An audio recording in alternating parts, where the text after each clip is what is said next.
हजुर साथीहरू नमस्ते, नमस्कार अनि धेरै धेरै स्वागत छ हाम्रो युट्युब च्यानलमा।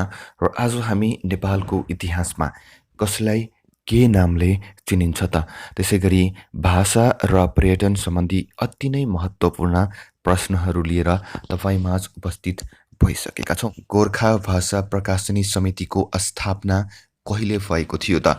विक्रम सम्वत 1969 मा भएको थियो। त्यसैगरी भाषा अनुवाद परिषदको स्थापना विक्रम सम्वत 1994 मा भएको थियो। सरकारी कार्यालयमा साइनबोर्ड नेपाली भाषामा नै राख्ने निर्णय विक्रम सम्वत 2018 ज्येष्ठ 9 गते भएको थियो। अड्डा अदालतहरूमा नेपाली भाषामा मात्र कामकाज गर्नुपर्ने व्यवस्था विक्रम सम्वत 2021 वैशाख 2 देखि लागू भएको हो। झाँगड भाषा कुन भाषा परिवार अन्तर्गत पर्दछ त? द्रविड भाषा परिवार अन्तर्गत पर्दछ। सतार भाषा कुन भाषा परिवार अन्तर्गत पर्दछ? आग्नेय भाषा परिवार अन्तर्गत। नेपालको संविधानको धारा कतिमा भाषा सम्बन्धी व्यवस्था गरिएको छ? धारा 6 र धारा 7 मा गरिएको छ। नेपालको संविधान अनुसार नेपालमा बोलिने सबै मातृभाषालाई के भनिन्छ? राष्ट्रिय भाषा। देवनागरिक लिपिमा लेखिने कुन भाषा सरकारी कामकाजको भाषा हुने व्यवस्था छ? नेपाली भाषा। नेपाली भाषाको पहिलो ताम्रापत्र हुम्लामा अवस्थित रहेको छ। नेपाली भाषाको उत्पत्ति सिङ्जा उपत्यका जुम्ला जिल्लाबाट भएको हो। सर्वप्रथम नेपाली भाषालाई राजभाषाको मान्यता दिने व्यक्ति भनेको नागाराज हुन्। कानुनी रूपमा नेपाली भाषालाई राष्ट्रिय भाषाको मान्यता दिएको दस्तावेज कुन हो भनेको नेपाल अधिराज्यको संविधान 2015 रहेको छ। नेपाल बाहेक नेपाली भाषालाई राष्ट्रिय भाषाको मान्यता दिएका देशहरू भनेको भारत, बांग्लादेश र श्रीलङ्का रहेका छन्। हलन्त बहिष्कार आन्दोलन विक्रम सम्वत 1965 मा चलेका हुन्। उग्रवादी आन्दोलन कुन पत्रिका मार्फत चलाइएको थियो? नौलो पाइला। नेपाली भाषाको भाषाशास्त्रीय अध्ययन गर्ने पहिलो विदेशी भनेको जोन बेम्स रहेका छन्। नेपाली भाषाका व्याकरण लेखनमा कलम चलाउने प्रथम विदेशी भनेको जेएन एन्टन भनेर रहेका छन्। नेपाली भाषाको पहिलो व्याकरण लेख्ने साहित्यकार भनेको वीरेन्द्र केशरी इजरायलका रहेका छन्। नेपालमा प्रकाशित पहिलो नेपाली व्याकरण पुस्तक भनेको प्राकृतिक व्याकरण रहेका छन्। प्राकृतिक व्याकरण कसले लेखेका हुन्? जय पृथ्वी बहादुर सिंहले। प्राकृतिक व्याकरण कहिले प्रकाशित भएको हो? विक्रम सम्वत 1969 मा। नेपालले अवलम्बन गरेको पर्यटन नीति भनेको खुल्ला र उदार पर्यटन नीति रहेका छन्। पर्यटन परिषदको अध्यक्ष को हुने व्यवस्था रहेको छ? प्रधानमन्त्री। नेपालमा सबैभन्दा बढी पर्यटन के को लागि आउँछन्? मनोरञ्जनका लागि।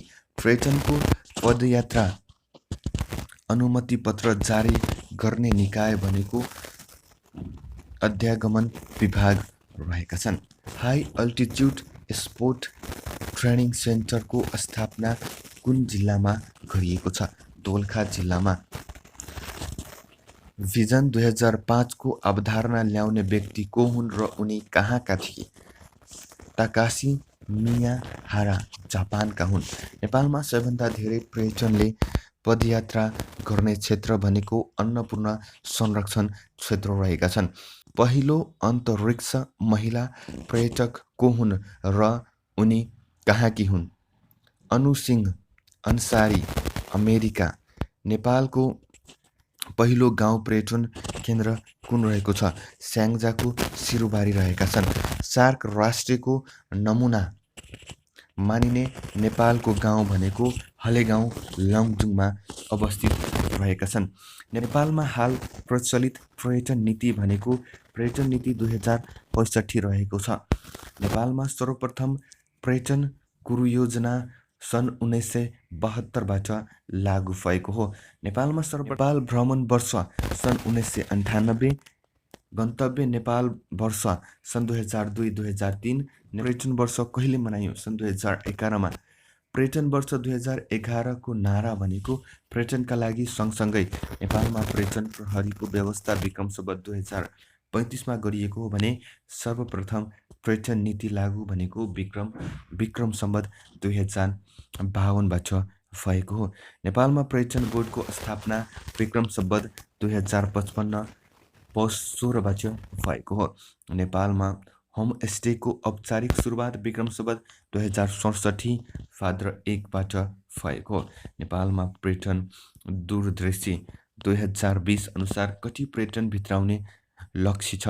20 लाख छौँ। कसलाई के नामले चिनिन्छ त? सबैभन्दा पहिला रहेको छ एसियाका तारा भनेर गौतम बुद्धलाई भनिन्छ भने नेपालको दोस्रो गौतम बुद्ध भनेको जय पृथ्वी बहादुर सिंह हुनुहुन्छ। त्यसै गरी शान्ति श्री भनेको प्रचण्ड देव रहेको छ भने स्वामी अभयानन्द भनेको रणवीर सिंह थापा हुन्। यिनी भीमसिंह थापाका भाइ हुन्। युगले मागेको नेता भनेको जङ्गबहादुर राणा रहेका छन्। त्यसै गरी स्कुलका पिता भने पद्म शमशेरलाई चिनिन्छ। त्यसै गरी रुन्चे महाराज भनेको श्री 3 पद्म शमशेरलाई चिनिन्छ। तेस्रो पुस्ताका राणा प्रधानमन्त्री श्री 3 पद्म शमशेरलाई चिनिन्छ। राणा वैज्ञानिक भनेर महेन्द्र शमशेरलाई चिनिन्छ भने विमान पण्डित भनेर अच्युतानन्द लाई चिनिन्छ। महेन्द्र शमशेरका सहयोगी यिनले जहाजको रूपरेखा बनाएका थिए। इष्टे महाराज भनेको चन्द्र शमशेरलाई चिनिन्छ भने धूर्त प्रधानमन्त्री भनेको श्री 3 चन्द्र शमशेरलाई चिनिन्छ। धनकुटे राजा भनेको देव शमशेर। उदारवादी र उदारवादी राणा प्रधानमन्त्री, सुधार प्रेमी राणा प्रधानमन्त्री भनेर देव शमशेरलाई चिनिन्छ। प्रजातान्त्रिक राणा प्रधानमन्त्री भनेको देव शमशेर रहेको छ। महिला मिनिस्टर भनेको बम बहादुर राणा विक्रम सम्वत 1912मा दाजु जङ्गबहादुर राणाबाट यो उपाधि पाएका हुन्। नेपालका शाहजहाँ भनेको खड्ग शमशेरलाई चिनिन्छ। त्यसै गरी राजश्री महाराज भनेको श्री 3 युद्ध शमशेरलाई चिनिन्छ। वृद्धा महाराज भनेर श्री 3 भीम शमशेर 64 वर्षको उमेरमा श्री 3 तथा प्रधानमन्त्री भएका नाति जर्नेल भनेको पशुपति शमशेर राणालाई चिनिन्छ। गर्भे जनरल भनेको वीर जङ्ग कुँवरलाई चिनिन्छ। राणा जङ्गबहादुरको कान्छो छोरा भीमसिंह राजा भनेको शिवसिंह मल्ललाई चिनिन्छ। त्यसै गरी अयोग्य राजा भनेर श्री 5 राजेन्द्रलाई चिनिन्छ। बहादुर भनेको मातवर सिंह थापालाई चिनिन्छ। पञ्चको शाह भनेको सरदार चन्द्र शाहलाई चिनिन्छ। राजाका पञ्च भनेको कृतिनिधि विष्टलाई चिनिन्छ। सङ्कटको पञ्च भनेको सूर्य बहादुर थापालाई चिनिन्छ। प्रुत पञ्च भनेको नवराज सुवेदीलाई चिनिन्छ भने बौलाहा युवराज भनेको श्री 5 सुरेन्द्रलाई चिनिन्छ। नानी युवराज भनेको श्री 5 सुरेन्द्रलाई भनिन्छ भने सनकी राजा र सनकाह राजा भनेको श्री 5 सुरेन्द्रलाई भनिन्छ। त्यसै गरी बौलाहा राजा भनेको लक्ष्मी नरसिंह मल्ललाई भनिन्छ। त्यसै गरी राष्ट्रपिता भनेको श्री 5 त्रिभुवनलाई चिनिन्छ भने जनताका राजा भनेको श्री 5 त्रिभुवनलाई चिनिन्छ। राष्ट्रिय निर्माता पृथ्वीनारायण शाह रहेको छन् भने नेपालको राजनीतिका शकुनी भनेको ऋषिकेश शाह रहेका छन्। जनताका कम्युनिस्ट पुष्पलाललाई चिनिन्छ भने स्वामी महाराज भनेर राजा रणबहादुर शाह, निर्वानन्द र नन्दलाई चिनिन्छ। त्यसै गरी जयप्रकाश मल्लको अवतार भनेको राजा रणबहादुर शाहलाई चिनिन्छ भने महासमान्त महाराजाधिराज कलाभिमानी भनेको अंशु वर्मालाई चिनिन्छ। कोत पर्वकी आमा भनेको राज्यलक्ष्मीलाई चिनिन्छ भने राजमाता भनेको राजेन्द्र लक्ष्मीलाई चिनिन्छ। खरिदार बा भनेर कृष्णप्रसाद कोइराला, खरिदार बाजे भनेको बाबुराम आचार्यलाई चिनिन्छ। नेपालको इतिहासका जीवित ठेली भनेको बाबुराम आचार्य रहेका छन्। लिच्छवी कुल केतु भनेको शिवदेव प्रथम, एक पार्टी, एक नेता, एक कार्यकर्ता भनेको डाक्टर डिल्ली रमन रेग्मी रहेका छन्। न्याय गर्ने राजा भनेको राम शाह रहेका छन् भने सामाजिक सुधारक राजा भनेको जय स्थिति मल्ललाई चिनिन्छ। जिउँदो शहीद भनेर टङ्कप्रसाद आचार्यलाई चिनिन्छ भने पञ्चायतको मलामी भनेको मिरजमान सिंहलाई चिनिन्छ। नेपालको कला क्षेत्रका माइकल एजेन्डा भनेको बेबराज साक्यलाई चिनिन्छ।